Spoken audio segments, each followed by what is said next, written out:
আসসালামু আলাইকুম রহমতুল্লাহ। বিগত কয়েক মাস দেশে থাকা অবস্থায় যখন শুনতে পেলাম বাংলাদেশের প্রসিদ্ধ কাচ্চি ডাইনের একটি ব্রাঞ্চ খুলেছে সংযুক্ত আরব আমিরাতের শারজাতে, তো অ্যাজ এ ফুড এক্সপ্লোরার হিসেবে তখনই মনে মনে ভেবে রেখেছিলাম যে একদিন সময় পেলে ঢু মারতে হবে জায়গাটিতে। তো যখন সময় পেলাম, আমি এমন একটা অবেলায় গেলাম যখন মানুষের ভিড় খুবই কম ছিল। তো এবার খাবারের প্রসঙ্গে আসি।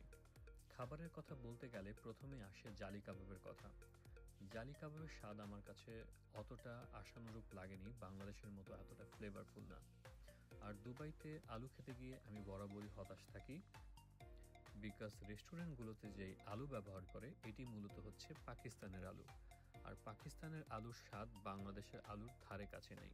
এই আলুকে অল্প সেদ্ধ করলেই এটি অতিরিক্ত পরিমাণে নরম হয়ে যায়। তো সর্বোপরি শারজার আশেপাশে যারা আছেন তারা চাইলে একবার হলেও এটা ট্রাই করে দেখতে পারেন।